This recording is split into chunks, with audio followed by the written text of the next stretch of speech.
ਦੋਸਤੋ ਸਤਿ ਸ੍ਰੀ ਅਕਾਲ, ਨਮਸਤੇ, ਸਲਾਮ। ਅੱਜ ਆਪਾਂ ਮੇਰੇ ਲਿਖੇ ਪੰਜਾਬੀ ਨਾਵਲ ਇੰਨਾ ਨਾ ਰਵਾਇਆ ਕਰਦਾ 7ਵਾਂ ਭਾਗ ਸੁਣਾਂਗੇ।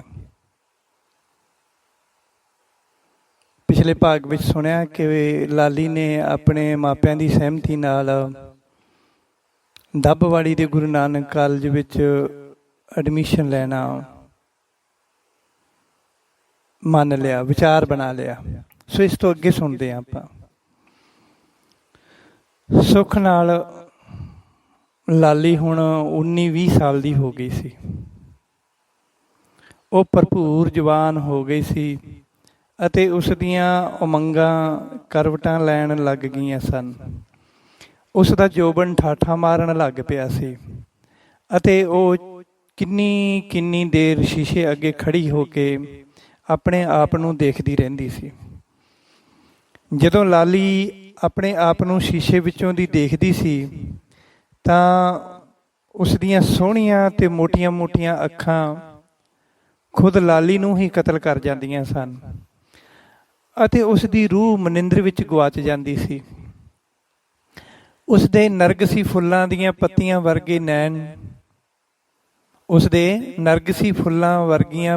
ਵਰਗੇ ਨੈਣ ਕਟੋਰੇ ਮਨਿੰਦਰ ਦੀ ਯਾਦ ਅਤੇ ਉਸਦੇ ਪਿਆਰ ਵਿੱਚ ਭਰ ਜਾਂਦੇ ਸਨ। ਇੱਕ ਤਾਂ ਉਸਦਾ ਰੰਗ ਸੰਧੂਰੀ ਦੁੱਧ ਵਰਗਾ ਸੀ ਅਤੇ ਦੂਜਾ ਉਸਦੇ ਜਵਾਨੀ ਵਿੱਚ ਉੱਭਰਦੇ ਹੋਏ ਸੁੰਦਰ ਤੇ ਸਡੌਲ ਸਰੀਰ ਦੇ ਅੰਗ ਪੀਲੇ ਦੁਪੱਟੇ ਦੀ ਬੁੱਕਲ ਵਿੱਚੋਂ ਫੁੱਟ ਕੇ ਬਾਹਰ ਪੈਂਦੇ ਸਨ ਅਤੇ ਦੇਖਣ ਵਾਲਿਆਂ ਉੱਤੇ ਕਹਿਰ ਢਾਉਂਦੇ ਸਨ। ਲਾਲੀ ਦੀ ਚੜ੍ਹਦੀ ਜਵਾਨੀ ਨੂੰ ਨਿੱਤ ਨਵਾਂ ਵਾਰ ਆਉਂਦਾ ਸੀ। ਉਹ ਆਪਣੇ ਤਨ ਦੇ ਖਿੜਦੇ ਫੁੱਲਾਂ ਨੂੰ ਚੁੰਨੀ ਦੀ ਬੁੱਕਲ ਵਿੱਚ ਥੱਲੇ ਢੱਕ ਕੇ ਰੱਖਦੀ ਸੀ। ਉਹ ਨੱਕ ਵਿੱਚ ਇੱਕ ਛੋਟੀ ਜਿਹੀ ਨੱਥ ਪਾ ਕੇ ਰੱਖਦੀ ਸੀ। ਇੱਕ ਛੋਟਾ ਜਿਹਾ ਟਿੱਕਾ ਮੱਥੇ ਉੱਤੇ ਲਮਕਦਾ ਰਹਿੰਦਾ ਸੀ, ਜਿਸ ਦੀ ਸੋਨੇ ਰੰਗੀ ਇੱਕ ਪਤਲੀ ਜਿਹੀ ਤਾਰ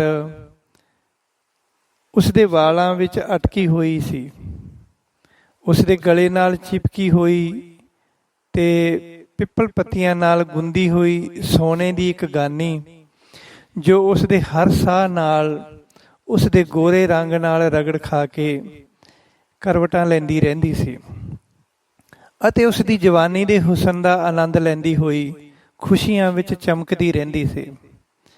ਉਸ ਦੇ ਖੱਬੇ ਹੱਥ ਵਿੱਚ ਪਾਈਆਂ ਸੋਨੇ ਦੀਆਂ ਪਤਲੀਆਂ 2 ਚੂੜੀਆਂ ਤੇ ਚੀਚੀ ਵਿੱਚ ਪਾਈ ਇੱਕ ਨਗ ਵਾਲੀ ਸੋਨੇ ਦੀ ਮੁੰਦਰੀ, ਉਸ ਦੇ ਨਾਲ ਦੀ ਉਂਗਲ ਵਿੱਚ ਪਾਈ ਹੋਈ ਇੱਕ ਹੋਰ ਸੋਨੇ ਦੀ ਮੁੰਦਰੀ ਕਿਸੇ ਰਿਆਸਤ ਦੀ ਰਾਜਕੁਮਾਰੀ ਹੋਣ ਦਾ ਭੁਲੇਖਾ ਪਾਉਂਦਾ ਸੀ। ਇਹ ਰਾਜਸਥਾਨ ਦਾ ਪ੍ਰਾਚੀਨ ਸ਼ਿੰਗਾਰ ਉਹ ਹਮੇਸ਼ਾ ਕਰਕੇ ਰੱਖਦੀ ਸੀ, ਜੋ ਉਸ ਦੇ ਪਰੀਆਂ ਵਰਗੇ ਹੁਸਨ ਨੂੰ 4 ਚੰਨ ਲਾਉਂਦਾ ਸੀ। ਲਾਲੀ ਦੇ ਸਾਰੇ ਗਹਿਣੇ ਅਸਲੀ ਸੋਨੇ ਦੇ ਬਣੇ ਹੋਏ ਸਨ। ਲਾਲੀ ਆਪਣੇ ਕੁਝ ਖਾਸ ਕੰਮਾਂ ਵਾਸਤੇ ਘਰੋਂ ਨਿਕਲਦੀ ਸੀ। ਉਂਝ ਤਾਂ ਉਹਨਾਂ ਦੇ ਘਰ 2 ਨੌਕਰ ਵੀ ਸਨ, ਪਰ ਉਹ ਕਦੇ ਆਪਣੀ ਮਰਜ਼ੀ ਨਾਲ ਜਾਂ ਆਪਣੀ ਮਾਂ ਦੇ ਕਹਿਣ ਉੱਤੇ ਬਾਜ਼ਾਰ ਚਲੀ ਜਾਂਦੀ ਸੀ। ਉਹ ਸਬਜ਼ੀ ਵਾਲੀ ਦੁਕਾਨ ਉੱਤੇ ਜਾਂਦੀ ਸੀ, ਸਮੋਸੇ ਜਾਂ ਪਕੌੜੇ ਲੈਣ ਜਾਂਦੀ ਸੀ, ਫਲ ਫਰੂਟ ਖਰੀਦਦੀ ਸੀ। ਪਰ ਲਾਲੀ ਜਿਹੜੀ ਵੀ ਦੁਕਾਨ 'ਤੇ ਖੜ੍ਹਦੀ ਸੀ ਉੱਥੇ ਹੀ ਗਾਹਕਾਂ ਦੀ ਭੀੜ ਲੱਗ ਜਾਂਦੀ ਸੀ। ਲਾਲੀ ਨੂੰ ਦੇਖਣ ਵਾਸਤੇ ਕੁਝ ਗੱਭਰੂ ਅਤੇ ਕੁਝ ਅਣਚਾਹੇ ਜਿਹੇ ਲੋਕ ਇਕੱਠੇ ਹੋ ਜਾਂਦੇ ਸੀ ਅਤੇ ਬਿਨਾਂ ਲੋੜ ਤੋਂ ਹੀ ਉਸ ਦੁਕਾਨ ਤੋਂ ਚੀਜ਼ਾਂ ਖਰੀਦ ਲੈਂਦੇ ਸਨ। ਇਸ ਨਾਲ ਉਹਨਾਂ ਦੁਕਾਨਦਾਰਾਂ ਦੇ ਵੀ ਵਾਰੇ ਨਾਰੇ ਹੋ ਜਾਂਦੇ ਸਨ ਜਿੱਥੇ ਲਾਲੀ ਖੜੀ ਹੋ ਜਾਂਦੀ ਸੀ। ਜਦੋਂ ਪੈਸੇ ਦੇਣ ਵਾਸਤੇ ਲਾਲੀ ਆਪਣਾ ਹੱਥ ਆਪਣੀ ਚੁੰਨੀ ਦੀ ਬੁੱਕਲ ਤੋਂ ਬਾਹਰ ਕੱਢਦੀ ਤਾਂ ਇਉਂ ਝਲਕਾਰੇ ਪੈਂਦੇ ਸਨ ਜਿਵੇਂ ਕਿਸੇ ਦੇਵੀ ਨੇ ਗੰਗਾ ਵਿੱਚੋਂ ਆਪਣਾ ਹੱਥ ਬਾਹਰ ਕੱਢਿਆ ਹੋਵੇ। ਉਹ ਬਾਜ਼ਾਰ ਵਿੱਚ ਕੁਝ ਵੀ ਲੈਣ ਜਾਏ ਪਰ ਕਰਿਆਨੇ ਵਾਲੀ ਦੁਕਾਨ ਉੱਤੇ ਜਾਣਾ ਨਹੀਂ ਭੁੱਲਦੀ ਸੀ, ਕਿਉਂਕਿ ਉੱਥੋਂ ਉਹ ਖੰਡ ਵਾਲੀਆਂ ਰੰਗ ਬਰੰਗੀਆਂ ਮਿੱਠੀਆਂ ਗੋਲੀਆਂ ਜ਼ਰੂਰ ਖਰੀਦਦੀ ਹੁੰਦੀ ਸੀ। ਆਸ਼ਕੀ ਟਿੱਡਿਆਂ ਨੂੰ ਪਤਾ ਸੀ ਕਿ ਲਾਲੀ ਕਿਤੇ ਵੀ ਜਾਵੇ ਪਰ ਇੱਥੇ ਤਾਂ ਜ਼ਰੂਰ ਆਏਗੀ। ਇਸ ਲਈ ਉਹ ਲਾਲੀ ਦੀ ਇੱਕ ਝਲਕ ਪਾਉਣ ਵਾਸਤੇ ਉਸ ਕਰਿਆਨੇ ਦੀ ਦੁਕਾਨ ਉੱਤੇ ਪਹਿਲਾਂ ਹੀ ਇਕੱਠੇ ਹੋ ਜਾਂਦੇ ਸਨ। ਲਾਲੀ ਇੱਕ ਤੁਰਦੀ ਫਿਰਦੀ ਸ਼ਮਾ ਸੀ ਅਤੇ ਉਸ ਦੇ ਤੁਰਦੇ ਫਿਰਦੇ ਪਰਵਾਨੇ ਉੱਥੇ ਹੀ ਜਮ੍ਹਾਂ ਹੋ ਜਾਂਦੇ ਸਨ ਜਿੱਥੇ ਲਾਲੀ ਰੁਕਦੀ ਸੀ। ਲਾਲੀ ਪਰੀਆਂ ਵਾਂਗ ਪ੍ਰਗਟ ਹੁੰਦੀ ਸੀ ਅਤੇ ਹਜ਼ਾਰਾਂ ਗੱਭਰੂਆਂ ਦੇ ਦਿਲਾਂ ਉੱਤੇ ਆਪਣੇ ਹੁਸਨ ਦੀ ਕਟਾਰ ਚਲਾ ਕੇ ਗਾਇਬ ਹੋ ਜਾਂਦੀ ਸੀ। ਲਾਲੀ ਨੂੰ ਦੇਖ ਕੇ ਸਭ ਦੇ ਦਿਲਾਂ ਨੂੰ ਕੰਬਣੀ ਜੀ ਛਿੜ ਜਾਂਦੀ ਸੀ। ਬਾਜ਼ਾਰ ਵਿੱਚ ਸਭ ਲੋਕ ਉਸ ਨੂੰ ਦੀਦੇ ਪਾੜ ਕੇ ਦੇਖਦੇ ਸਨ। ਆਸ਼ਕੀ ਪਰਵਾਨਿਆਂ ਦੇ ਦੇਖਦਿਆਂ ਦੇਖਦਿਆਂ ਉਹ ਬਾਜ਼ਾਰ ਵਿੱਚੋਂ ਗਾਇਬ ਹੋ ਜਾਂਦੀ ਸੀ। ਵੇਦੇ ਵਾਲੀ ਸ਼ਰਾਰਤ ਤੋਂ ਬਾਅਦ ਕਿਸੇ ਮੁੰਡੇ ਦੀ ਹਿੰਮਤ ਨਹੀਂ ਪੈਂਦੀ ਸੀ ਕਿ ਉਹ ਲਾਲੀ ਨੂੰ ਬੁਲਾ ਲਵੇ ਜਾਂ ਉਸ ਦੇ ਅੱਗੇ ਆਪਣਾ ਮੋਟਰਸਾਈਕਲ ਖੜਾ ਕਰ ਲਵੇ। ਲਾਲੀ ਸਿਆਣੀ ਤੇ ਸਮਝਦਾਰ ਹੋ ਗਈ ਸੀ। ਹੁਣ ਉਹ ਆਪਣੀਆਂ ਅੱਖਾਂ ਨਾਲ ਲੋਕਾਂ ਦੇ ਚਿਹਰੇ ਤੇ ਉਹਨਾਂ ਦੀਆਂ ਅੱਖਾਂ ਪੜ੍ਹ ਲੈਂਦੀ ਸੀ। ਹੁਣ ਉਹ ਬਿਨਾਂ ਦੇਖੇ ਵੀ ਆਪਣੇ ਆਸ-ਪਾਸ ਖੜੇ ਲੋਕਾਂ ਦੇ ਅਹਿਸਾਸ ਨੂੰ ਅਤੇ ਉਹਨਾਂ ਦੀਆਂ ਮਨੋਭਾਵਨਾ ਨੂੰ ਮਹਿਸੂਸ ਕਰ ਲੈਂਦੀ ਸੀ। ਜਦ ਉਸ ਨੂੰ ਦੇਖ ਕੇ ਗੱਭਰੂਆਂ ਦਾ ਮਨ ਮਚਲਦਾ ਸੀ ਤਾਂ ਸੋਹਣੇ ਤੇ ਜਵਾਨ ਮੁੰਡੇ ਉਸ ਦੇ ਵੱਲ ਰੀਝ ਲਾ ਕੇ ਦੇਖਦੇ ਸਨ। ਤਾਂ ਲਾਲੀ ਨੂੰ ਬਹੁਤ ਚੰਗਾ ਜਿਹਾ ਲੱਗਦਾ ਸੀ, ਪਰ ਅੱਗੋਂ ਲਾਲੀ ਕਿਸੇ ਵੱਲ ਅੱਖ ਪੁੱਟ ਕੇ ਨਹੀਂ ਦੇਖਦੀ ਸੀ, ਕਿਉਂਕਿ ਉਹ ਜਾਣਦੀ ਸੀ ਕਿ ਜੇ ਕਿਤੇ ਉਸਨੇ ਗਲਤੀ ਨਾਲ ਵੀ ਕਿਸੇ ਵੱਲ ਦੇਖ ਲਿਆ ਤਾਂ ਮੁਸੀਬਤ ਖੜੀ ਹੋ ਜਾਣੀ ਹੈ। ਮੁੰਡਿਆਂ ਦੀ ਹਿੰਮਤ ਵੱਧ ਜਾਣੀ ਹੈ ਉਸ ਨੂੰ ਬੁਲਾਉਣ ਦੀ ਜਾਂ ਹੋਰ ਕੋਈ ਗਲਤੀ ਕਰਨ ਦੀ। ਕਈ ਮੁੰਡੇ ਤਾਂ ਲਾਲੀ ਨੂੰ ਸੱਚੀ ਮੁੱਚੀ ਪਿਆਰ ਕਰਨ ਲੱਗ ਪਏ ਸਨ। ਉਹ ਲਾਲੀ ਦੇ ਪਿਆਰ ਵਿੱਚ ਆਪਣਾ ਦਿਲ ਤਲੀ ਉੱਤੇ ਰੱਖੀ ਫਿਰਦੇ ਸਨ ਅਤੇ ਮਸਤਾਨੇ ਜਿਹੇ ਹੋ ਗਏ ਸਨ। ਉਹਨਾਂ ਨੇ ਆਪਣੀਆਂ ਬਹੁਤ ਸਾਰੀਆਂ ਬੁਰੀਆਂ ਆਦਤਾਂ ਬਦਲ ਲਈਆਂ ਸਨ ਅਤੇ ਖੰਡ ਵਾਲੀਆਂ ਮਿੱਠੀਆਂ ਗੋਲੀਆਂ ਖਾਣ ਦੇ ਸ਼ੌਕੀਨ ਹੋ ਗਏ ਸਨ। ਉਹਨਾਂ ਨੂੰ ਲਾਲੀ ਦੀ ਹਰ ਆਦਤ ਚੰਗੀ ਲੱਗਦੀ ਸੀ ਅਤੇ ਉਹਨਾਂ ਨੇ ਆਪਣੇ ਆਪ ਨੂੰ ਲਾਲੀ ਵਾਂਗ ਢਾਲ ਲਿਆ ਸੀ। ਉਹ ਲਾਲੀ ਦੇ ਪਿਆਰ ਵਿੱਚ ਮੁਹੰਮਦ ਰਫੀ ਅਤੇ ਮੁਕੇਸ਼ ਦੇ ਦਰਦ ਭਰੇ ਗੀਤ ਸੁਣਨ ਲੱਗ ਗਏ ਸਨ।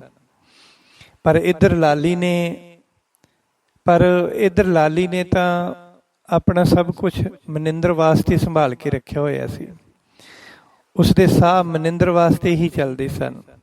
ਭਾਵੇਂ ਮਨਿੰਦਰ ਨੂੰ ਮਿਲਿਆ ਕਈ ਸਾਲ ਬੀਤ ਗਏ ਸਨ, ਪਰ ਜੱਸੀ ਨੇ ਦੱਸਿਆ ਕਿ ਮਨਿੰਦਰ ਅੱਜ ਵੀ ਤੈਨੂੰ ਬਹੁਤ ਪਿਆਰ ਕਰਦਾ ਹੈ ਅਤੇ ਉਹ ਤੇਰਾ ਇੰਤਜ਼ਾਰ ਕਰਦਾ ਰਹਿੰਦਾ। ਬਸ ਇਹੀ ਗੱਲ ਨੇ ਲਾਲੀ ਨੂੰ ਦੀਵਾਨਾ ਜਿਹਾ ਬਣਾ ਦਿੱਤਾ ਸੀ ਕਿ ਮਨਿੰਦਰ ਉਸ ਦਾ ਇੰਤਜ਼ਾਰ ਕਰ ਰਿਹਾ। ਭਾਵੇਂ ਨਾ ਤਾਂ ਲਾਲੀ ਨੇ ਮਨਿੰਦਰ ਨੂੰ ਜਵਾਨ ਹੁੰਦੇ ਦੇਖਿਆ ਸੀ ਤੇ ਨਾ ਹੀ ਮਨਿੰਦਰ ਨੇ ਲਾਲੀ ਨੂੰ ਜਵਾਨ ਹੁੰਦੇ ਦੇਖਿਆ ਸੀ, ਪਰ ਖਾਂਦਿਆਂ ਪੀਂਦਿਆਂ ਸੌਂਦਿਆਂ ਨਹਾਉਂਦਿਆਂ ਲਾਲੀ ਦੇ ਦਿਲੋਂ ਦਿਮਾਗ ਵਿੱਚ ਮਨਿੰਦਰ ਹੀ ਮਨਿੰਦਰ ਸੀ। ਲਾਲੀ ਨੂੰ ਦੇਖ ਕੇ ਸ਼ਮਾ ਦੇ ਪਰਵਾਨਿਆਂ ਵਾਂਗ ਮੁੰਡਿਆਂ ਦਾ ਇੱਕ ਥਾਂ ਉੱਤੇ ਇਕੱਠੇ ਹੋ ਜਾਣਾ ਭਾਵੇਂ ਲਾਲੀ ਨੂੰ ਚੰਗਾ ਲੱਗਦਾ ਸੀ ਤੇ ਉਹ ਮਨ ਹੀ ਮਨ ਹੱਸਦੀ ਵੀ ਸੀ, ਪਰ ਉਹ ਆਪਣੇ ਮਨ ਵਿੱਚ ਇਸ ਕਰਕੇ ਹੱਸਦੀ ਸੀ ਕਿ ਜੇ ਹੁਣ ਮੈਨੂੰ ਮਨਿੰਦਰ ਦੇਖੇਗਾ ਤਾਂ ਉਸ ਦੀ ਤਾਂ ਜਾਨ ਹੀ ਨਿਕਲ ਜਾਣੀ ਹੈ। ਉਸਨੇ ਤਾਂ ਮੈਨੂੰ ਦੇਖ ਕੇ ਆਪਣਾ ਦਿਲ ਫੜ ਕੇ ਬੈਠ ਜਾਣਾ। ਉਸ ਨੂੰ ਮਨਿੰਦਰ ਨਾਲ ਗੁਜ਼ਾਰਿਆ ਜੱਸੀ ਦੇ ਘਰ ਵਾਲਾ ਦਿਨ ਵਾਰ-ਵਾਰ ਯਾਦ ਆਉਂਦਾ ਸੀ, ਜਦੋਂ ਉਹ ਮਨਿੰਦਰ ਦੀ ਛਾਤੀ ਉੱਤੇ ਸਿਰ ਰੱਖ ਕੇ ਸਾਰਾ ਦਿਨ ਪਈ ਰਹੀ ਸੀ। ਉਸ ਸੀਨ ਨੂੰ ਯਾਦ ਕਰਕੇ ਉਸ ਦੇ ਸਰੀਰ ਵਿੱਚ ਸਿਰ ਤੋਂ ਪੈਰਾਂ ਤੱਕ ਝਰਨਾਹਟ ਜੀ ਛਿੜ ਜਾਂਦੀ ਸੀ। ਜਦੋਂ ਵੀ ਕੋਈ ਲਾਲੀ ਵੱਲ ਦੇਖਦਾ ਸੀ ਤਾਂ ਲਾਲੀ ਦੀ ਤਾਰ ਮਨਿੰਦਰ ਨਾਲ ਹੀ ਜਾ ਖੜਕਦੀ ਸੀ। ਲਾਲੀ ਬਾਜ਼ਾਰ ਵਿੱਚੋਂ ਗੱਭਰੂਆਂ ਦੇ ਦਿਲਾਂ ਅੰਦਰ ਤੜਪ ਤੇ ਭਾਂਬੜ ਮਚਾ ਕੇ ਘਰ ਆ ਗਈ ਅਤੇ ਬੈੱਡ ਉੱਤੇ ਆ ਕੇ ਲੰਮੀ ਪੈ ਗਈ ਸੀ। ਮਨਿੰਦਰ ਦੀਆਂ ਯਾਦਾਂ ਵਿੱਚ ਗਵਾਚੀ ਲਾਲੀ ਨੂੰ ਪਤਾ ਹੀ ਨਾ ਲੱਗਾ ਕਿ ਕਦੋਂ ਨੀਂਦ ਆ ਗਈ। 1986 ਦਾ ਅਗਸਤ ਦਾ ਮਹੀਨਾ ਆ ਗਿਆ। 12ਵੀਂ ਦੇ ਪੇਪਰ ਦੇਣ ਤੋਂ ਬਾਅਦ ਲਾਲੀ 6 ਮਹੀਨੇ ਘਰੇ ਹੀ ਰਹੀ ਸੀ। ਪਰ ਜਿਵੇਂ ਗੋਦੜੀਆਂ ਵਿੱਚ ਪਏ ਲਾਲ ਆਪਣੀ ਰੋਸ਼ਨੀ ਦਿੰਦੇ ਹਨ, ਉਵੇਂ ਲਾਲੀ ਦੇ ਹੁਸਨ ਦੇ ਚਰਚੇ ਸ਼ਹਿਰ ਤੇ ਪਿੰਡਾਂ ਦੇ ਜਵਾਨਾਂ ਦੇ ਦਿਲਾਂ ਦੀ ਧੜਕਣ ਬਣ ਗਏ ਸਨ। ਲਾਲੀ ਦਾ ਪਿਆਰ ਪਾਉਣਾ ਹਰ ਗੱਭਰੂ ਦੀ ਚਾਹਤ ਸੀ। ਲਾਲੀ ਦੇ ਪਿਤਾ ਸਰਦਾਰ ਅਜੈਬ ਸਿੰਘ ਨੇ ਲਾਲੀ ਦੇ ਮਾਮਿਆਂ ਨੂੰ ਕਹਿ ਕੇ ਗੁਰੂ ਨਾਨਕ ਕਾਲਜ ਕਿੱਲਿਆਂਵਾੜੀ ਦੀ ਮੈਨੇਜਮੈਂਟ ਦੇ ਚੇਅਰਮੈਨ ਨਾਲ ਗੱਲ ਕਰ ਲਈ ਅਤੇ ਲਾਲੀ ਦਾ ਦਾਖਲਾ ਕਾਲਜ ਵਿੱਚ ਹੋ ਗਿਆ। ਲਾਲੀ ਦੇ ਕਾਲਜ ਜਾਣ ਦੀਆਂ ਤਿਆਰੀਆਂ ਹੋ ਰਹੀਆਂ ਸਨ। ਲਾਲੀ ਨੂੰ ਤਾਂ ਡੱਬ ਵਾਲੀ ਕਾਲਜ ਜਾਣ ਦਾ ਮਣਾ ਮੂੰਹ ਚਾਅ ਚੜਿਆ ਹੋਇਆ ਸੀ। ਲਾਲੀ ਆਪਣੇ ਕੱਪੜਿਆਂ ਨੂੰ ਭੱਜ ਭੱਜ ਕੇ ਪੈਕ ਕਰ ਰਹੀ ਸੀ। ਲਾਲੀ ਦੀ ਮਾਂ ਨੇ ਬਾਜ਼ਾਰ ਵਿੱਚੋਂ ਕੁਝ ਨਹੀਂ ਖਰੀਦਿਆ ਸੀ, ਕਿਉਂਕਿ ਪਰਨੀਤ ਦੀਆਂ ਭਾਬੀਆਂ ਨੇ ਕਹਿ ਦਿੱਤਾ ਸੀ ਕਿ ਭੈਣ ਜੀ, ਤੁਸੀਂ ਲਾਲੀ ਦੇ ਕੱਪੜੇ ਖਰੀਦਣ ਦੀ ਕੋਸ਼ਿਸ਼ ਨਾ ਕਰਿਓ। ਅਸੀਂ ਇੱਕ ਦਿਨ ਲਾਲੀ ਨਾਲ ਬਠਿੰਡੇ ਜਾ ਕੇ ਉਸ ਦੇ ਸੋਹਣੇ ਸੋਹਣੇ ਕੱਪੜੇ ਖਰੀਦ ਕੇ ਲਿਆਵਾਂਗੀਆਂ। ਸੁੱਖ ਨਾਲ ਸਾਡੀ ਲਾਲੀ ਕਾਲਜ ਜਾਣ ਜੋਗੀ ਹੋ ਗਈ ਹੈ। ਅਸੀਂ ਇਸ ਨੂੰ ਰਾਜਕੁਮਾਰੀ ਬਣਾ ਕੇ ਕਾਲਜ ਭੇਜਿਆ ਕਰਾਂਗੀਆਂ। ਇੱਕ ਦਿਨ ਲਾਲੀ ਆਪਣੇ ਪਾਪਾ ਦੇ ਨਾਲ ਕਾਰ ਵਿੱਚ ਬੈਠ ਕੇ ਡੱਬ ਵਾਲੀ ਨਾਨਕਿਆਂ ਦੇ ਘਰ ਆ ਗਈ। ਉਸ ਦੇ ਪਾਪਾ ਸ਼ਾਮ ਨੂੰ ਹੀ ਵਾਪਸ ਘਰ ਚਲੇ ਗਏ ਸੀ। ਹੁਣ ਲਾਲੀ ਨੇ ਬਚਪਨ ਵਾਂਗੂ ਪਾਪਾ ਦੇ ਵਾਪਸ ਜਾਣ ਤੇ ਰੋਣਾ ਧੋਣਾ ਨਹੀਂ ਕੀਤਾ ਸੀ ਅਤੇ ਨਾ ਹੀ ਪਾਪਾ ਨੇ ਖੰਡ ਦੀਆਂ ਮਿੱਠੀਆਂ ਗੋਲੀਆਂ ਲੈ ਕੇ ਆਉਣ ਦਾ ਬਹਾਨਾ ਮਾਰਿਆ ਸੀ। 2 ਕੁ ਦਿਨ ਰੁਕ ਕੇ ਦੋਵੇਂ ਮਾਮੀਆਂ ਤੇ ਇੱਕ ਮਾਮਾ ਆਪਣੀ ਲੰਡੀ ਜੀਪ ਵਿੱਚ ਲਾਲੀ ਨੂੰ ਬਿਠਾ ਕੇ ਬਠਿੰਡੇ ਚਲੇ ਗਏ। ਉੱਥੇ ਉਹਨਾਂ ਨੇ ਆਪਣੀ ਭਾਣਜੀ ਨੂੰ ਹਰ ਤਰ੍ਹਾਂ ਦੀ ਸ਼ਾਪਿੰਗ ਕਰਵਾਈ ਸੀ। ਲਾਲੀ ਜਿਸ ਵੀ ਦੁਕਾਨ ਉੱਤੇ ਜਾਂਦੀ ਸੀ ਤਾਂ ਉਸ ਨੂੰ ਦੇਖ ਕੇ ਦੁਕਾਨਦਾਰਾਂ ਦੀਆਂ ਅੱਖਾਂ ਹੀ ਟੱਡੀਆਂ ਰਹਿ ਜਾਂਦੀਆਂ ਸਨ ਅਤੇ ਬਠਿੰਡੇ ਵਾਲਿਆਂ ਦੀ ਮਿੱਠੀ ਬੋਲੀ ਵਿੱਚ ਬੈਠਣ ਨੂੰ ਥਾਂ ਦਿੰਦੇ ਸਨ ਅਤੇ ਚਾਹ ਸਮੋਸੇ ਤੇ ਕੋਕਾ ਕੋਲਾ ਦੇ ਆਰਡਰ ਬਿਨਾਂ ਪੁੱਛਿਆ ਹੀ ਦੇ ਦਿੰਦੇ ਸਨ। ਪਰ ਨਿਗਾਹ ਉਹਨਾਂ ਦੀ ਲਾਲੀ ਵਿੱਚ ਹੀ ਰਹਿੰਦੀ ਸੀ। ਤਰ੍ਹਾਂ ਤਰ੍ਹਾਂ ਦੇ ਕੱਪੜਿਆਂ ਦੇ ਉਹਨਾਂ ਦੇ ਅੱਗੇ ਢੇਰ ਲਾਏ ਜਾਂਦੇ ਸਨ। ਜਿੱਥੇ ਵੀ ਜਾਂਦੇ ਸਨ, ਦੁਕਾਨਦਾਰ ਬ੍ਰਾਈਡਲ ਸੂਟਾਂ ਦੇ ਢੇਰ ਲਾ ਦਿੰਦੇ ਸਨ। ਬ੍ਰਾਈਡਲ ਸੂਟਾਂ ਦੇ ਢੇਰ ਲਾ ਦਿੰਦੇ ਸੀ। ਉਹ ਸਮਝਦੇ ਸੀ ਕਿ ਇਸ ਕੁੜੀ ਦੀ ਸ਼ਾਦੀ ਹੋਣੀ ਹੈ। ਫਿਰ ਮਾਮੀਆਂ ਉਹਨਾਂ ਨੂੰ ਕਹਿ ਕੇ ਆਪ ਕੱਪੜੇ ਕਢਾਉਂਦੀਆਂ ਸਨ। ਲਾਲੀ ਇਹ ਤਮਾਸ਼ੇ ਦੇਖ ਕੇ ਆਪਣੇ ਮਨ ਹੀ ਮਨ ਬਹੁਤ ਹੱਸਦੀ ਸੀ ਤੇ ਮਨਿੰਦਰ ਨੂੰ ਯਾਦ ਕਰਦੀ ਸੀ। ਚਿੱਟੀ ਰੇਪ ਪਜਾਮੀ ਤੇ ਕਰੀਮ ਕੁੜਤਾ, ਪਿੰਕ ਸਲਵਾਰ ਤੇ ਕਾਲੀ ਕਮੀਜ਼, ਹੋਰ ਕਈ ਰੰਗਾਂ ਦੇ ਸੂਟ, ਲੂਜ ਫਿਟਿੰਗ ਵਾਲੇ ਰੈਡੀਮੇਡ ਸੂਟ, ਨਾਈਟ ਸੂਟ, ਪਤਾ ਨਹੀਂ ਮਾਮੀਆਂ ਨੇ ਕੀ ਕੀ ਲੈ ਕੇ ਦਿੱਤਾ ਸੀ। ਪਰ ਲਾਲੀ ਨੇ ਮਾਮੀਆਂ ਦਾ ਮਾਣ ਰੱਖਣ ਵਾਸਤੇ ਪਿੰਕ, ਫਰੋਜੀ ਤੇ ਕਾਲੇ ਰੰਗ ਦੇ ਮੈਚਿੰਗ ਵਾਲੇ 3 ਸੂਟ ਹੀ ਲਏ ਸਨ। ਬਾਕੀ ਮਾਮੀਆਂ ਨੂੰ ਕਹਿ ਕੇ ਸਾਰੇ ਸੂਟ ਹਲਕੇ ਫਿੱਕੇ ਰੰਗਾਂ ਵਿੱਚ ਹੀ ਲਏ ਸਨ। ਲਾਲੀ ਦੀ ਪਸੰਦ ਕਮਾਲ ਦੀ ਸੀ, ਜਿਸ ਨੂੰ ਦੇਖ ਕੇ ਮਾਮੀਆਂ ਵੀ ਅਸ਼ ਕਰਦੀਆਂ ਸਨ। ਲਾਲੀ ਦਾ ਮਾਮਾ ਪੈਸਿਆਂ ਨਾਲ ਜੇਬ ਭਰ ਕੇ ਲਿਆਇਆ ਸੀ ਅਤੇ ਲਾਲੀ ਦੀਆਂ ਮਾਮੀਆਂ ਦੇ ਪਰਸਾਂ ਵਿੱਚ ਵੀ ਉਸਨੇ 100 ਵਾਲੀਆਂ ਗੱਟੀਆਂ ਪਾ ਦਿੱਤੀਆਂ ਸਨ। ਤਾਂ ਕਿ ਆਸੇ-ਪਾਸੇ ਜਾ ਕੇ ਕੋਈ ਕੁੜੀਆਂ ਚਿੜੀਆਂ ਵਾਲਾ ਸਮਾਨ ਵੀ ਖਰੀਦਣਾ ਹੁੰਦਾ ਹੈ। ਇਸ ਵਾਰ ਲਾਲੀ ਦੇ ਆਉਣ ਦਾ ਨਾਨਕਿਆਂ ਨੂੰ ਲੱਖ ਲੱਖ ਚਾਅ ਚੜਿਆ ਹੋਇਆ ਸੀ।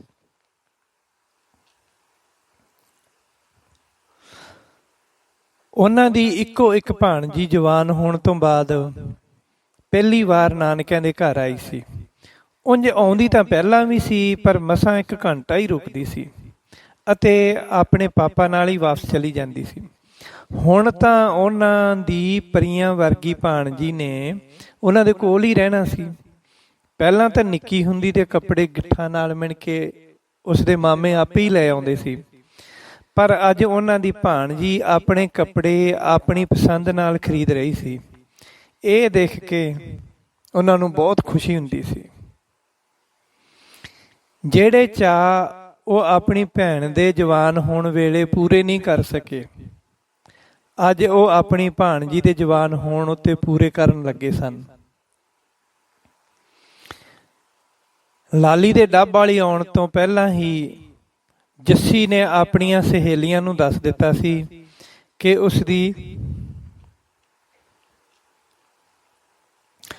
ਉਸਦੀ ਬਹੁਤ ਪਿਆਰੀ ਇੱਕ ਸਹੇਲੀ ਸੰਗਰੀਏ ਤੋਂ ਗੁਰੂ ਨਾਨਕ ਕਾਲਜ ਵਿੱਚ ਪੜ੍ਹਨ ਆ ਰਹੀ ਹੈ।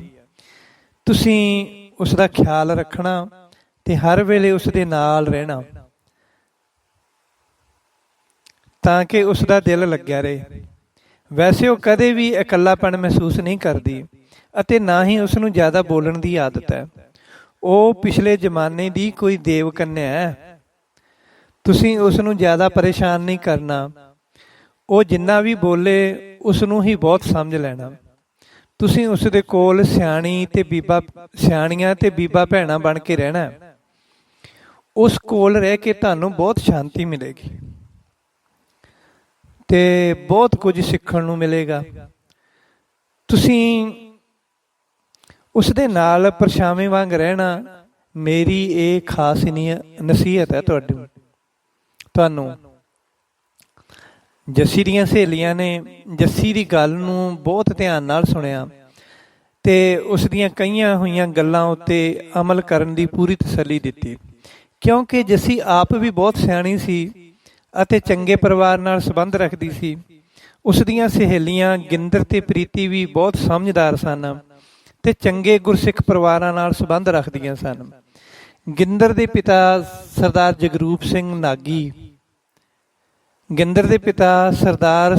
ਜਗਰੂਪ ਸਿੰਘ ਨਾਗੀ ਦੀ ਸਰਸੇ ਵਾਲੀ ਮੇਨ ਸੜਕ ਉੱਤੇ ਨਾਗੀ ਐਗਰੀਕਲਚਰ ਵਰਕਸ਼ਾਪ ਸੀ। ਨਾਗੀ ਐਗਰੀਕਲਚਰ ਵਰਕਸ਼ਾਪ ਨਾਮ ਦੀ ਦੁਕਾਨ ਸੀ, ਜਿੱਥੇ ਕਿਸਾਨਾਂ ਦੀ ਖੇਤੀ ਦੇ ਟਰਾਲੀ, ਹਲ ਤੇ ਹੋਰ ਸੰਦ ਬਣਦੇ ਸਨ। ਉਸਦੇ ਨਾਲ ਹੀ ਪ੍ਰੀਤੀ ਦੇ ਪਿਤਾ ਸਰਦਾਰ ਜ਼ੋਰਾਵਰ ਸਿੰਘ ਰਤਨ ਦੀ ਰਤਨ ਬੈਟਰੀਜ਼ ਕਰਕੇ ਪੂਰੇ ਸ਼ਹਿਰ ਵਿੱਚ ਇੱਕ ਮਸ਼ਹੂਰ ਦੁਕਾਨ ਸੀ। ਉਂਝ ਵੀ ਜਗਰੂਪ ਸਿੰਘ ਤੇ ਜ਼ੋਰਾਵਰ ਸਿੰਘ ਗੂੜੇ ਮਿੱਤਰ ਸਨ ਤੇ ਦੋਵਾਂ ਨੇ ਅੰਮ੍ਰਿਤ ਛਕਿਆ ਹੋਇਆ ਸੀ ਅਤੇ ਹਰ ਰੋਜ਼ ਸਵੇਰੇ ਦੋਵੇਂ ਇਕੱਠੇ ਹੀ ਗੁਰਦੁਆਰਾ ਸਾਹਿਬ ਜਾਂਦੇ ਸਨ। ਇਹਨਾਂ ਦੋਵਾਂ ਦੀਆਂ ਕੁੜੀਆਂ ਨੇ ਭਾਵੇਂ ਅੰਮ੍ਰਿਤ ਨਹੀਂ ਛਕਿਆ ਸੀ, ਪਰ ਜਵਾਨ ਉਮਰ ਹੋਣ ਦੇ ਬਾਵਜੂਦ ਵੀ ਉਹ ਸੀਲ, ਸੰਜਮ ਅਤੇ ਨਿੱਘੇ ਸੁਭਾਅ ਦੀਆਂ ਸਨ। ਜੱਸੀ ਨੇ ਵੀ ਕੁਝ ਸੋਚ ਸਮਝ ਕੇ ਹੀ ਇਹਨਾਂ ਨੂੰ ਲਾਲੀ ਦੇ ਨਾਲ ਜੋੜਿਆ ਸੀ। ਗਿੰਦਰ ਤੇ ਪ੍ਰੀਤੀ ਨੇ ਵੀ ਗੁਰੂ ਨਾਨਕ ਕਾਲਜ ਵਿੱਚ ਨਵੀਂ ਐਡਮਿਸ਼ਨ ਲਈ ਸੀ। ਗਿੰਦਰ, ਪ੍ਰੀਤੀ ਤੇ ਲਾਲੀ ਇਸ ਕਾਲਜ ਵਿੱਚ ਨਵੀਆਂ ਸਨ। ਜੱਸੀ ਨੇ ਲਾਲੀ ਦੇ ਨਾਨਕਿਆਂ ਦੇ ਘਰ ਫੋਨ ਕਰਕੇ ਲਾਲੀ ਨਾਲ ਗੱਲ ਕਰ ਲਈ ਸੀ ਅਤੇ ਗਿੰਦਰ ਤੇ ਪ੍ਰੀਤੀ ਬਾਰੇ ਸਮਝਾ ਦਿੱਤਾ। ਲਾਲੀ ਦੇ ਮਾਮਿਆਂ ਨਾਲ ਗੱਲ ਕਰਕੇ ਜੱਸੀ ਨੇ ਉਹਨਾਂ ਨੂੰ ਕਹਿ ਦਿੱਤਾ ਕਿ ਉਹ ਇੱਕ ਵਾਰ ਗਿੰਦਰ ਤੇ ਪ੍ਰੀਤੀ ਦੇ ਘਰ ਜਾ ਕੇ ਲਾਲੀ ਨੂੰ ਉਹਨਾਂ ਨਾਲ ਮਿਲਾ ਲਿਆਉਣਾ। ਥੋੜੀ ਜਾਣ ਪਹਿਚਾਣ ਹੋ ਜਾਏਗੀ।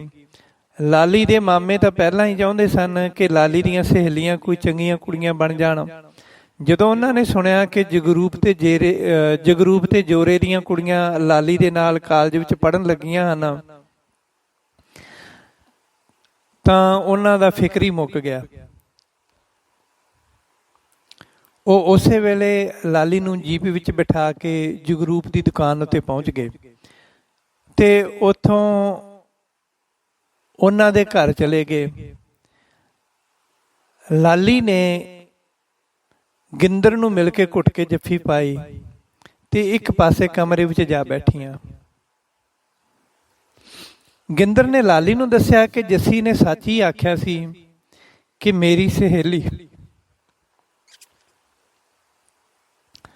ਮੇਰੀ ਸਹੇਲੀ ਲੱਖਾਂ ਵਿੱਚੋਂ ਇੱਕ ਹੈ ਅਤੇ ਉਹ ਸਵਰਗਾਂ ਵਿੱਚੋਂ ਉਤਰੀ ਹੋਈ ਦੇਵ ਕੰਨਿਆ। ਪਰ ਜਿੰਨਾ ਜੱਸੀ ਨੇ ਦੱਸਿਆ ਸੀ, ਲਾਲੀ ਭੈਣੇ ਤੂੰ ਉਸ ਤੋਂ ਵੀ ਜ਼ਿਆਦਾ ਸੋਹਣੀ ਹੈ। ਜਿੰਨਾ ਵੀ ਜੱਸੀ ਨੇ ਦੱਸਿਆ ਸੀ, ਲਾਲੀ ਭੈਣੇ ਤੂੰ ਤਾਂ ਉਸ ਤੋਂ ਵੀ ਜ਼ਿਆਦਾ ਸੋਹਣੀ ਹੈ।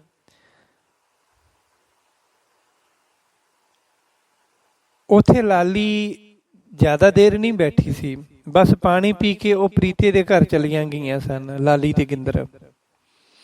ਜਦੋਂ ਗਿੰਦਰ ਨੇ ਪ੍ਰੀਤੀ ਨੂੰ ਦੱਸਿਆ ਕਿ ਇਹ ਲਾਲੀ ਹੈ ਤਾਂ ਪ੍ਰੀਤੀ ਦੀਆਂ ਅੱਖਾਂ ਹੀ ਖੁੱਲੀਆਂ ਰਹਿ ਗਈਆਂ। ਉਹ ਹੈਰਾਨ ਜੀ ਹੋ ਕੇ ਕਹਿੰਦੀ, ਮੈਨੂੰ ਤਸੱਲੀ ਨਹੀਂ ਆਉਂਦੀ ਕਿ ਸਾਡੇ ਘਰ ਕੋਈ ਪਰੀ ਆਈ ਹੈ। ਇੰਨੀਆਂ ਸੋਹਣੀਆਂ ਤਾਂ ਫਿਲਮਾਂ ਦੀਆਂ ਹੀਰੋਇਨਾਂ ਵੀ ਨਹੀਂ ਹੁੰਦੀਆਂ। ਫੇਰ ਉਸਨੇ ਮਜ਼ਾਕ ਜੇ ਵਿੱਚ ਕਿਹਾ, ਲਾਲੀ ਭੈਣੇ ਤੇਰੇ ਹੁੰਦਿਆਂ ਕਾਲਜ ਵਿੱਚ ਸਾਨੂੰ ਕਿਹਨੇ ਦੇਖਣਾ? ਅਸੀਂ ਤਾਂ ਤੇਰੇ ਨਾਲ ਐਂ ਲੱਗਾਂਗੀਆਂ ਜਿਵੇਂ ਕੋਈ ਕੰਮ ਵਾਲੀਆਂ ਹੁੰਦੀਆਂ। ਲਾਲੀ ਨੇ ਕਿਹਾ, ਨਹੀਂ ਪ੍ਰੀਤੀ ਐ ਨਾ ਆਖ, ਨਾਲੇ ਤੁਹਾਡੇ ਨਾਲੋਂ ਸੋਹਣਾ ਹੋਰ ਕੌਣ ਹੋ ਸਕਦਾ ਹੈ ਜੋ ਤੁਸੀਂ ਮੇਰੀਆਂ ਸਹੇਲੀਆਂ ਬਣਨ ਲੱਗੀਆਂ ਹੋ।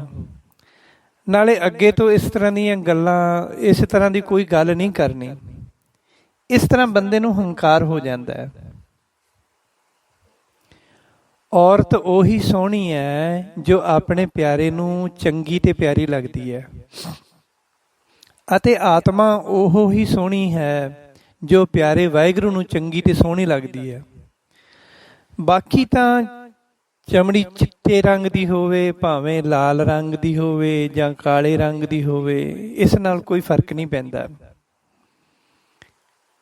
ਇਸ ਚਮੜੀ ਦੇ ਥੱਲੇ ਤਾਂ ਉਹੀ ਗੰਦ ਪਿੱਲ ਹੈ ਜਿਸ ਨੂੰ ਦੇਖ ਕੇ ਅਸੀਂ ਥੁੱਕਾਂ ਥੁੱਕਦੇ ਹਾਂ। ਗੁਰੂ ਜੀ ਬਾਣੀ ਵਿੱਚ ਕਹਿੰਦੇ ਹਨ, ਅੰਨ ਦੇਵਤਾ, ਪਾਣੀ ਦੇਵਤਾ, ਬੈਸੰਤਰ ਦੇਵਤਾ ਲੂਣ, ਪੰਜਵਾਂ ਪਾਇਆ ਕਿਰਤ ਤਾਂ ਹੋਆ ਪਾਕ ਪਵਿੱਤ, ਪਾਪੀ ਸੋ ਤਨ ਗੱਡਿਆ ਥੁੱਕਾਂ ਪਈਆਂ ਤਿੱਤ। ਪ੍ਰੀਤੀ, ਇਸ ਦਾ ਮਤਲਬ ਹੈ ਕਿ ਸਾਡੇ ਖਾਣ ਤੋਂ ਪਹਿਲਾਂ ਅੰਨ, ਪਾਣੀ, ਲੂਣ ਤੇ ਘਿਓ ਇਹ ਸਾਰੇ ਪਵਿੱਤਰ ਹੁੰਦੇ ਹਨ। ਪਰ ਜਦੋਂ ਇਹ ਸਾਡੇ ਸਰੀਰ ਨੂੰ ਛੋਹ ਕੇ ਬਾਹਰ ਨਿਕਲਦੇ ਹਨ ਤਾਂ ਅਸੀਂ ਇਹਨਾਂ ਨੂੰ ਦੇਖ ਕੇ ਥੁੱਕਦੇ ਹਾਂ ਤੇ ਆਪਣਾ ਨੱਕ ਬੰਦ ਕਰ ਲੈਂਦੇ ਹਾਂ। ਹੁਣ ਤੁਸੀਂ ਦੇਖੋ, ਸਰੀਰ ਜਿੰਨਾ ਮਰਜ਼ੀ ਸੋਹਣਾ ਹੋਵੇ, ਪਰ ਇਸ ਦੇ ਅੰਦਰ ਜਾ ਕੇ ਸਭ ਚੀਜ਼ਾਂ ਅਪਵਿੱਤਰ ਹੋ ਜਾਂਦੀਆਂ ਹਨ। ਇਸ ਲਈ ਸਰੀਰ ਉਹ ਸੋਹਣੇ ਹਨ ਜਿਨ੍ਹਾਂ ਸਰੀਰਾਂ ਦੇ ਮੂੰਹ ਨਾਮ ਜਪਦੇ ਹਨ। ਹੁਣ ਸਮਝ ਆਈ ਗੱਲ ਦੀ? ਇਹ ਸੁਣ ਕੇ ਪ੍ਰੀਤੀ ਤੇ ਗਿੰਦਰ ਨੇ ਢਿੱਲਾ ਜਿਹਾ ਮੂੰਹ ਬਣਾ ਲਿਆ ਤੇ ਕਹਿਣ ਲੱਗੀਆਂ,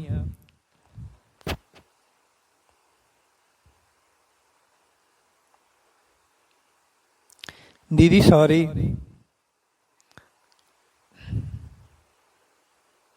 ਅੱਗੇ ਤੋਂ ਅਸੀਂ ਇਹੋ ਜਿਹੀ ਕੋਈ ਗੱਲ ਨਹੀਂ ਕਰਾਂਗੀਆਂ।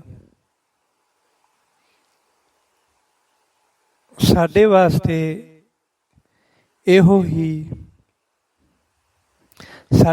ਇਹੋ ਹੀ ਗੱਲ ਮਾਣ ਵਾਲੀ ਹੈ ਕਿ ਤੁਸੀਂ ਸਾਨੂੰ ਮਿਲ ਗਏ ਅਤੇ ਸਾਨੂੰ ਤੁਹਾਡੇ ਕੋਲੋਂ ਬਹੁਤ ਕੁਝ ਸਿੱਖਣ ਨੂੰ ਮਿਲੇਗਾ। ਅਸੀਂ ਰੱਬ ਦਾ ਤੇ ਜੱਸੀ ਦਾ ਲੱਖ ਲੱਖ ਸ਼ੁਕਰ ਕਰਦੀਆਂ ਕਿ ਤੁਸੀਂ ਸਾਨੂੰ ਮਿਲ ਗਏ। ਲਾਲੀ ਨੇ ਆਖਿਆ, ਨਹੀਂ, ਬੰਦਾ ਗਲਤੀਆਂ ਦਾ ਪੁਤਲਾ ਹੈ, ਕਦੋਂ ਵੀ ਗਲਤੀ ਕਰ ਸਕਦਾ ਤੇ ਮੇਰੇ ਕੋਲੋਂ ਵੀ ਹੋ ਸਕਦੀ ਹੈ। ਸਿੱਖਣਾ ਅਸੀਂ ਗੁਰੂ ਨਾਨਕ ਦੀ ਬਾਣੀ ਤੋਂ ਹੈ। ਬਸ ਹੁਣ ਤੁਸੀਂ ਮੇਰੀਆਂ ਭੈਣਾਂ ਹੋ ਅਤੇ ਅਸੀਂ ਹੁਣ ਇੱਕ ਜਾਨ ਬਣ ਕੇ ਰਹਿਣਾ ਹੈ ਅਤੇ ਅੱਗੇ ਤੋਂ ਤੁਸੀਂ ਮੇਰੇ ਸਾਹਮਣੇ ਇਸ ਤਰ੍ਹਾਂ ਦੀ ਕੋਈ ਵੀ ਗੱਲ ਨਹੀਂ ਕਰਨੀ। ਇੱਕ ਪਾਸੇ ਕੁਰਸੀ ਉੱਤੇ ਬੈਠੀ ਪ੍ਰੀਤੀ ਦੀ ਮਾਂ ਲਾਲੀ ਦੀਆਂ ਗੱਲਾਂ ਸੁਣ ਕੇ ਧੰਨ ਧੰਨ ਹੋ ਗਈ ਸੀ। ਉਹ ਸੋਚਦੀ ਸੀ ਕਿ ਇਸ ਕੁੜੀ ਨੂੰ ਐਨੀ ਸੋਹਣੀ ਹੋ ਕੇ ਰੱਤਾ ਭਰ ਵੀ ਹੰਕਾਰ ਨਹੀਂ। ਕਿੰਨੀਆਂ ਸੋਹਣੀਆਂ ਰੱਬ ਦੀਆਂ ਗੱਲਾਂ ਕਰਦੀ ਹੈ। ਇਸ ਦੇ ਨਾਲ ਰਹਿ ਕੇ ਤਾਂ ਸਾਡੀਆਂ ਕੁੜੀਆਂ ਦੀ ਜੂਨ ਸੁਧਰ ਜਾਏਗੀ। ਫਿਰ ਉਹ ਲਾਲੀ ਨੂੰ ਕਹਿੰਦੀ, ਪੁੱਤ, ਮੈਂ ਤਾਂ ਡਰ ਹੀ ਗਈ ਸੀ ਕਿ ਤੂੰ ਕਿਸੇ ਅਮੀਰ ਘਰ ਦੀ ਹੋ ਕੇ ਵੱਡੀਆਂ ਵੱਡੀਆਂ ਗੱਲਾਂ ਕਰੇਂਗੀ ਤੇ ਕਿਤੇ ਤੇਰੇ ਨਾਲ ਰਹਿ ਕੇ ਸਾਡੀਆਂ ਕੁੜੀਆਂ ਵਿਗੜੀ ਹੀ ਨਾ ਜਾਣ। ਪਰ ਤੂੰ ਤਾਂ ਗੱਲਾਂ ਹੀ ਬੜੀਆਂ ਸੋਹਣੀਆਂ ਕਰਦੀਆਂ। ਜਿੰਨੀ ਸੋਹਣੀ ਤੂੰ ਆਪ ਹੈ ਓਨੀਆਂ ਸੋਹਣੀਆਂ ਤੂੰ ਗੱਲਾਂ ਕਰਦੀਆਂ। ਤੈਨੂੰ ਦੇਖ ਕੇ ਤਾਂ ਲੱਗਦਾ ਹੈ ਕਿ ਦੇਵੀ ਦੇਵਤੇ ਕਿਤੇ ਨਹੀਂ ਗਏ, ਇਸ ਧਰਤੀ ਉੱਤੇ ਹੀ ਰਹਿੰਦੇ ਆ। ਲਾਲੀ ਨੇ ਆਖਿਆ, ਨਹੀਂ ਮਾਂ ਜੀ, ਐ ਕਹਿ ਕੇ ਮੇਰੇ ਉੱਤੇ ਭਾਰ ਨਾ ਚੜਾਓ। ਇਹ ਸਭ ਮੇਰੀ ਮਾਂ ਦੇ ਪਿਆਰ ਦਾ ਸਦਕਾ ਤੇ ਵਾਹਿਗੁਰੂ ਦੀ ਮਿਹਰ ਦਾ ਸਦਕਾ ਹੈ। ਗਿੰਦਰ ਨੇ ਆਖਿਆ, ਆਂਟੀ ਜੀ, ਆਹ ਪਰੀਆਂ ਦੇਵਤਿਆਂ ਵਾਲੀ ਗੱਲ ਮੈਂ ਲਾਲੀ ਨੂੰ ਆਪਣੇ ਘਰੇ ਵੀ ਆਖੀ ਸੀ। ਆਂਟੀ, ਅਸੀਂ ਤਾਂ ਆਪਣੇ ਆਪ ਨੂੰ ਕਰਮਾਂ ਵਾਲੇ ਸਮਝਦੇ ਹਾਂ ਤੇ ਜੱਸੀ ਦਾ ਵੀ ਧੰਨਵਾਦ ਕਰਦੇ ਹਾਂ ਕਿ ਜੋ ਸਾਨੂੰ ਲਾਲੀ ਵਰਗੀ ਦੋਸਤ ਤੇ ਇੱਕ ਭੈਣ ਮਿਲੀ ਹੈ। ਪ੍ਰੀਤੀ ਦੀ ਮਾਂ ਚਾਹ ਬਣਾਉਣ ਚਲੀ ਗਈ ਅਤੇ ਉਹ ਨਵੀਆਂ ਬਣੀਆਂ ਤਿੰਨੇ ਸਹੇਲੀਆਂ ਬੈਠੀਆਂ ਹੋਈਆਂ ਛੋਟੀਆਂ ਛੋਟੀਆਂ ਗੱਲਾਂ ਕਰਦੀਆਂ ਰਹੀਆਂ। ਚਾਹ ਪੀਣ ਤੋਂ ਬਾਅਦ ਲਾਲੀ ਗਿੰਦਰ ਕੇ ਘਰ ਆ ਗਈ ਤੇ ਪ੍ਰੀਤੀ ਤੇ ਉਸ ਦੀ ਮਾਂ ਵੀ ਗਿੰਦਰ ਕੇ ਘਰ ਤੱਕ ਲਾਲੀ ਦੇ ਨਾਲ ਹੀ ਆਈਆਂ ਸਨ। ਉੱਥੋਂ ਲਾਲੀ ਅਗਲੇ ਸੋਮਵਾਰ ਕਾਲਜ ਮਿਲਣ ਦਾ ਵਾਅਦਾ ਕਰਕੇ ਆਪਣੇ ਮਾਮਾ ਜੀ ਨਾਲ ਘਰ ਵਾਪਸ ਆ ਗਈ। ਬਾਅਦ ਵਿੱਚ ਗਿੰਦਰ ਦੇ ਘਰ ਵਿੱਚ ਬੈਠ ਕੇ ਗਿੰਦਰ ਦੇ ਮਾਂ-ਬਾਪ ਪ੍ਰੀਤੀ ਦੀ ਮਾਂ ਨਾਲ ਗੱਲਾਂ ਕਰਦੇ ਸਨ ਕਿ ਇਹ ਸੰਗਰੀਏ